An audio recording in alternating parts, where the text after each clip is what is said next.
I want to welcome our guest speaker, Liz Ternes from Human Rights Initiative. Liz. And Liz uses they, them pronouns.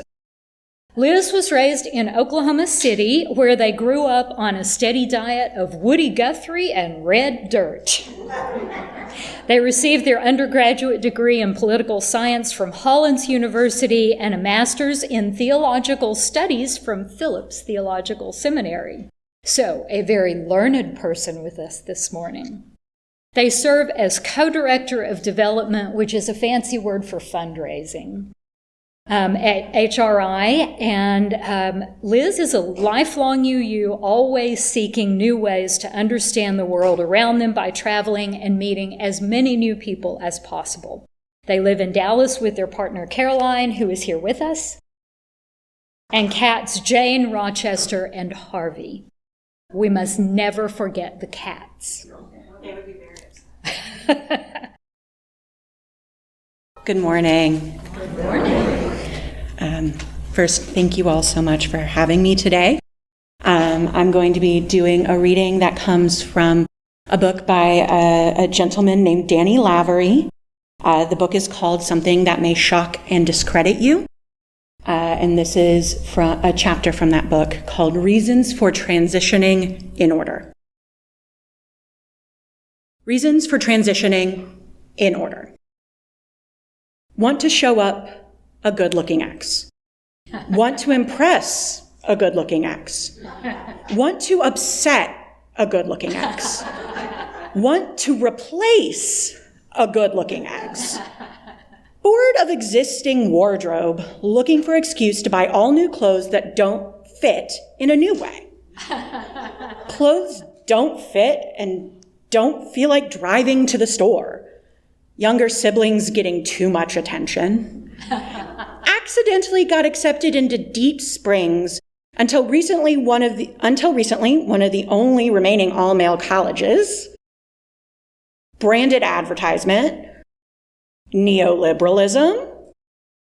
Want to sing both parts of a duet at karaoke. Important part of upcoming Halloween costume. Empath. Just a really supportive friend. To fulfill a prophecy. There's nothing good on TV. There's too many good shows on TV. Feeling overwhelmed and in need of a change. Snuck into the Bohemian Grove by accident and needed a plausible cover story. Something about upper body strength.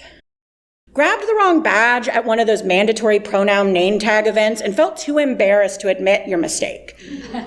Sick of feminist infighting. Intrigued by feminist infighting. Took one of those quizzes, felt obligated to get more attention from men.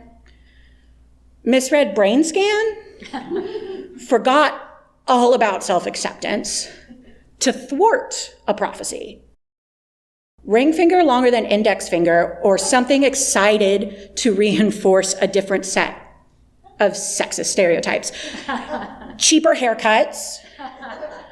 Hoping to spearhead a revival of Gnosticism. Profoundly misunderstood Freud.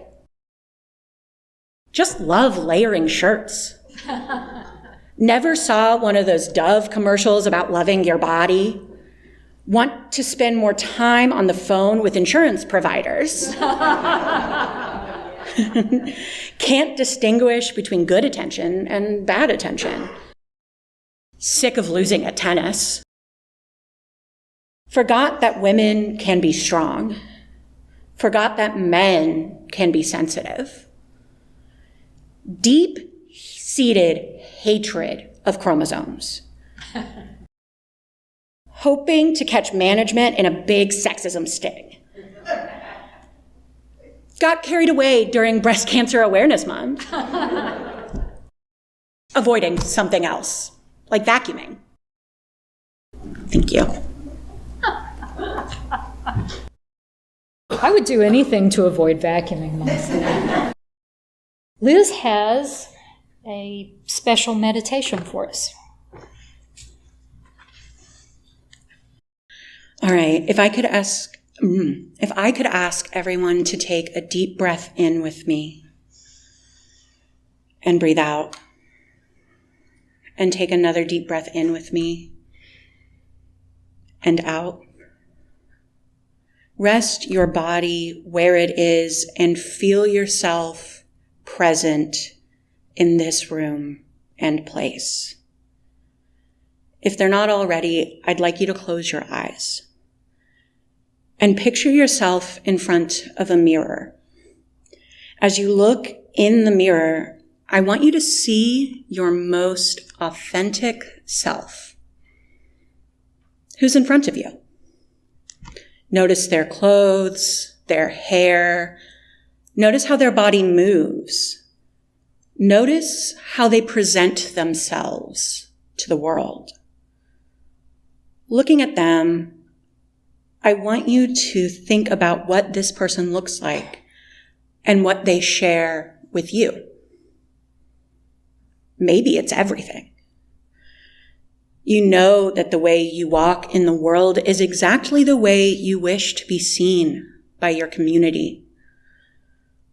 But maybe there are things that could change. It could be as simple as needing a haircut or a different kind of clothes. Maybe it's a little bit more. There are hormones that you could take, or a surgery to flatten or expand your chest. Maybe you're looking for a beard, or maybe you really wish you couldn't grow one.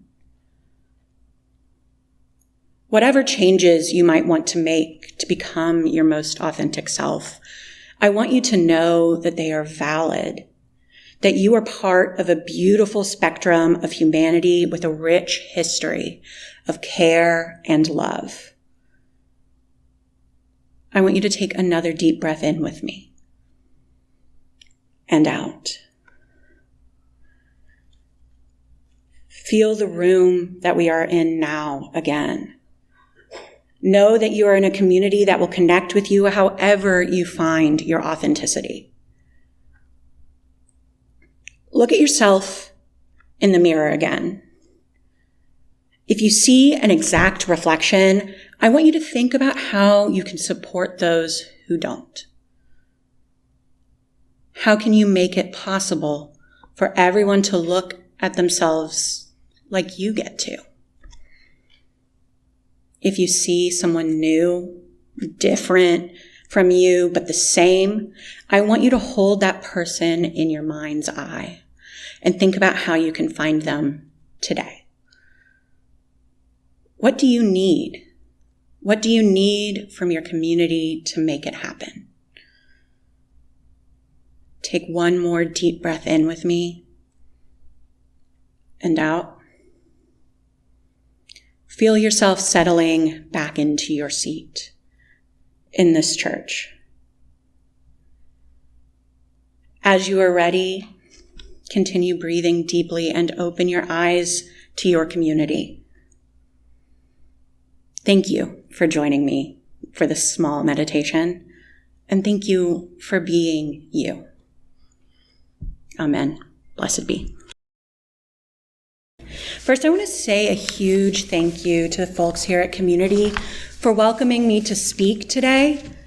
It's been a while since I've been in a UU congregation, and I'm really enjoying the amount of Birkenstock wearing I'm seeing. You can ask my partner. I don't take these off.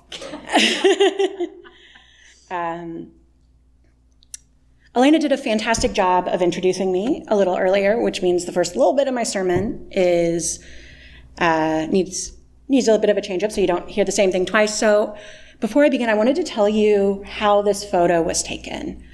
In April, I had the opportunity to travel down to the state capitol during the protests against Senate Bill 14. Senate Bill 14, of course, is the bill that would prevent parents from being able to access necessary gender-affirming care for their children. Really fun in a state about personal liberty to be talking about that.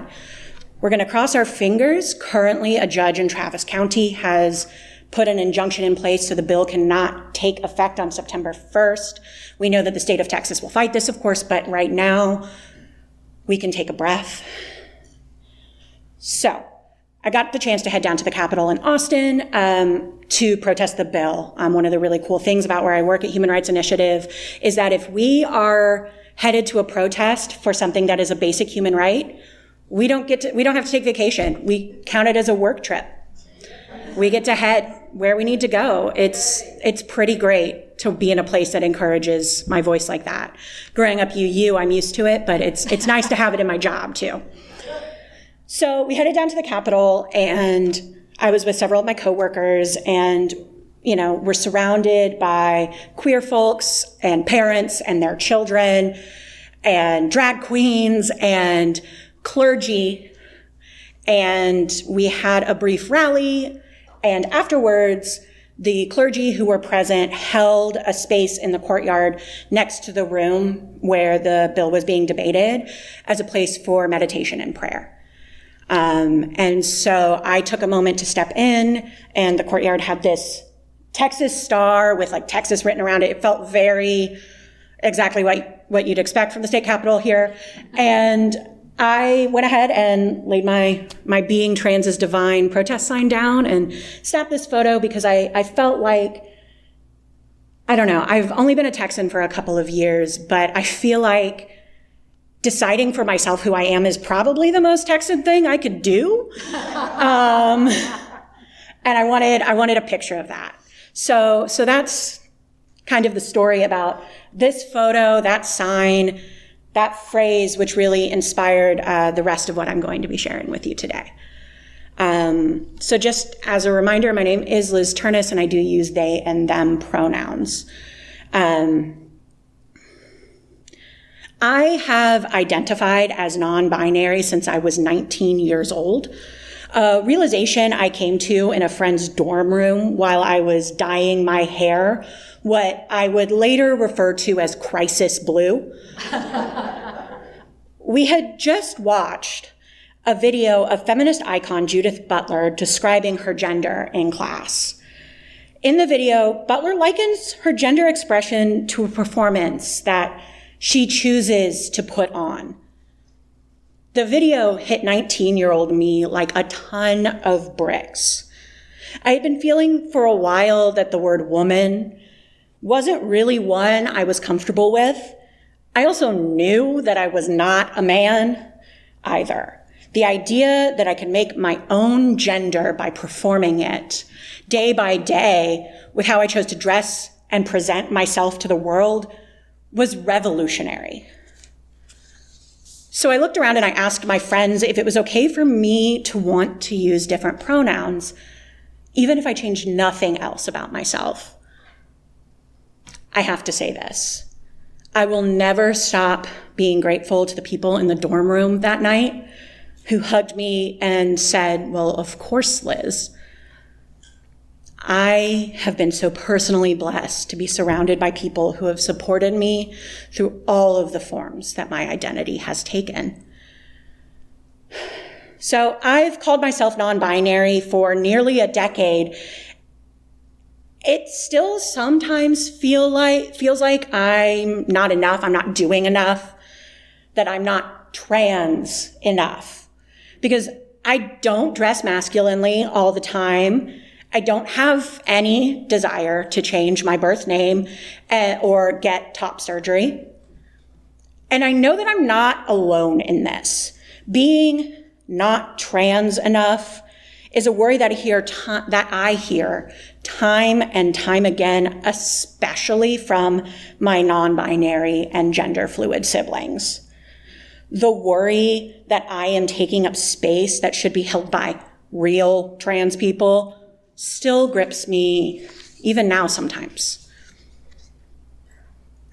Though there is nothing I would rather be than trans. A few years later, one day during my first year of seminary, I was listening to a podcast interview with Daniel McLavery, the writer who contributed today's reading, as he was talking about his faith and transition. He quoted a friend, Julian K. LaFille, saying, God blessed me by making me transsexual for the same reason God made wheat but not bread, and fruit but not wine, so that humanity might share in the act of creation. I am not hyperbolizing when I say I had to pull my car over and stop and sit for several minutes processing what I had just heard. And then I had to text them to every person I knew and call my mom. No one has ever accused me of being calm when I'm having a revelation about anything. For so long, I had conceived being trans as correcting a mistake, fixing the girl in me to become something different, to become who I always should have been. So hearing the proposition that I was correct then as I was, and that God or the divine made me trans so I could create myself, you could understand why I needed a minute. By treating my transness as intentional and beautiful and ordained by a higher power, I started to understand the beauty in who I was then, who I am now, and who I will continue to become in the future. That is not to say that there aren't still days where I kind of feel wrong in my body, but it's a lot easier to look at myself as a canvas I am painting, rather than a machine that needs to be demolished. In today's world, so much focus on what it means to be trans is on what a person might want to do with their body.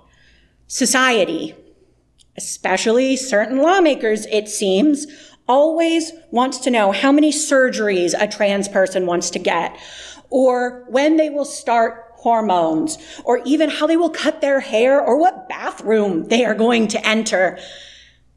And not only do they want to know, they want to control whether or not it can happen.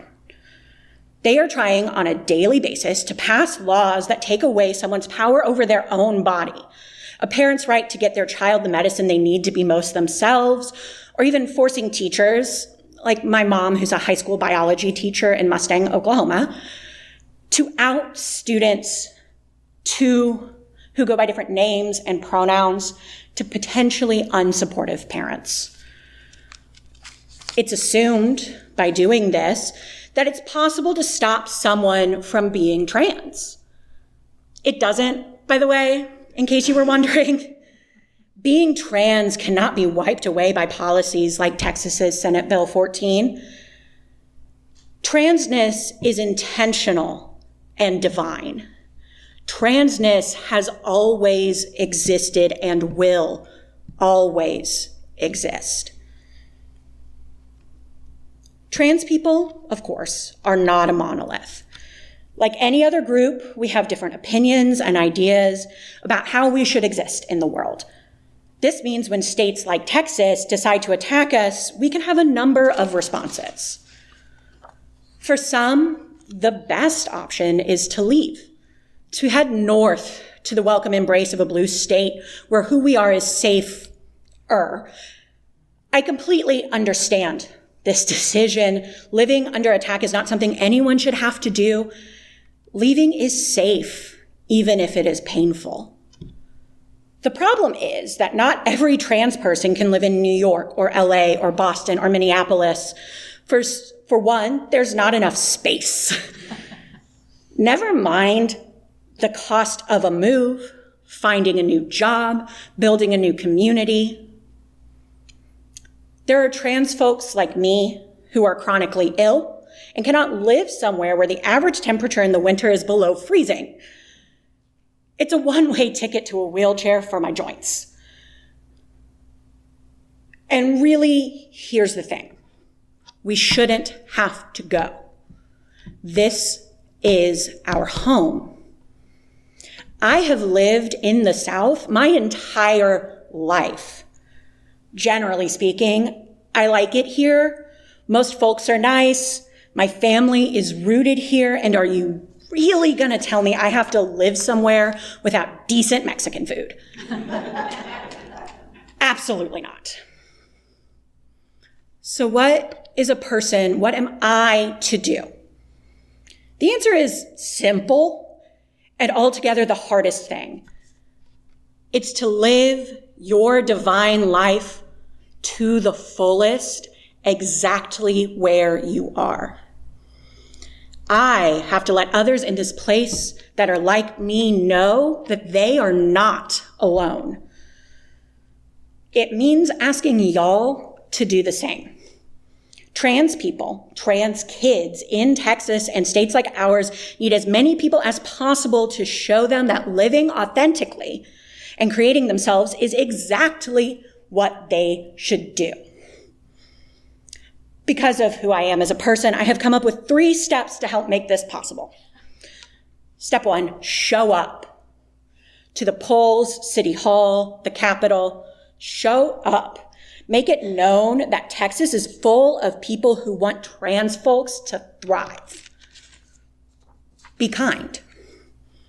Another simple task, I know, but there are studies that show that trans youth who have supportive adults in their life, even one supportive adult in their life, have their likelihood of considering suicide decreased by over 50%. Finally, create yourself. Building an authentic gender isn't just something trans people need to do. The more everyone moves away from gender expression rooted in expectations of Western patriarchy, the safer it is for trans people to do the exact same thing. Being trans is one of the most beautiful things I have ever experienced. It is my goal now and forever to share that beauty with anyone who wants to see it. Finally, to end my sermon today, I would like to read a poem that my partner shared with me a few weeks ago that once again hit me like a ton of bricks. The poem is called My Trans Body, and it is by Jenifer Espinoza, a trans woman poet.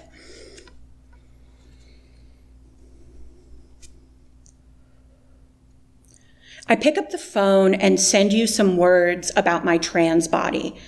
They float across America and are careful not to touch anything in between us or worry about who sees them.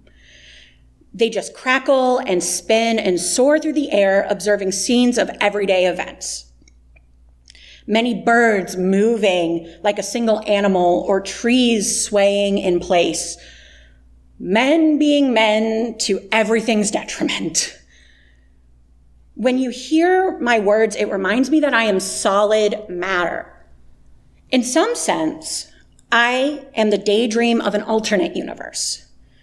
In another sense, I am far too present here. I say, look at my shoulders, look at all they carry, and all anyone sees is their shape.